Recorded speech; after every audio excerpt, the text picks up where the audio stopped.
xibaar yu wér te wóor ca tàng-tàng ba abonnez-vous pour ngeen di mën di jot suñuy vidéo. jaajëfal nañu leen ci ànd bi ak Buzz 221 HD ni ñu koy defee saa su ne rek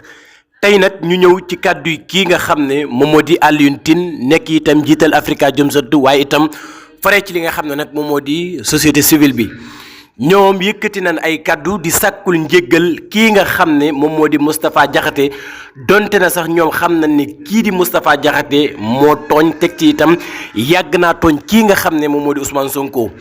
waaye la ñu cay toftal moo di ne kii nga xam ne ndax Alioune Tine question la nag ndax Alioune Tine daawul gis saaga yi nga xam ne kii di Moustapha Diakhaté daan na ko saaga jëmee ko ci ki nga xam ne moom moo di Ousmane Sonko rawatina li nga xam ne nag moom moo di Sénégalais yi wax ji nga xam ne mujjee na koo wax ba ñu jàpp ko bokk na ci wax yi gën a ndaw ci nga xam ne jot na koo wax ci jamono yi kii nga xam ne moom moo di Macky Sall moom Alioune Tine ñëw fii naan day sàkkul njéggal kii nga xam ne moom moo di Moustapha Diakhaté te Moustapha Diakhaté ba ñu ko waree jàpp yàgg na lool ndax yàgg naa wax ay kàddu yoo xam ne du dëgg te kii itam kàddu yi nga xam ne da koy wax ay nit dañ koy wax ñu jël leen denc leen ci li nga xam ne moom moo di prison bi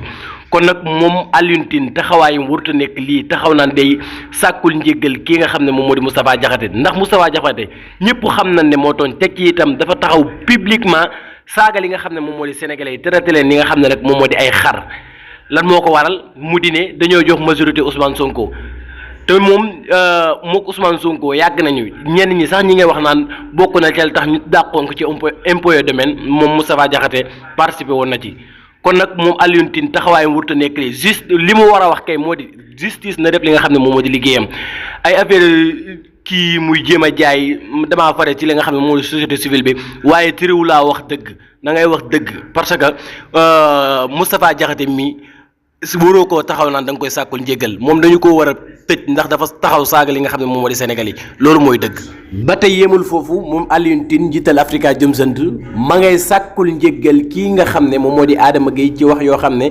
jamono ji tax nañu def ko li nga xam ne nag moom moo di garde à vue waaye Moustapha la mu war a xam moo di Alioune Tine moo di ne kii nga xam ne moom moo di Adama Gueye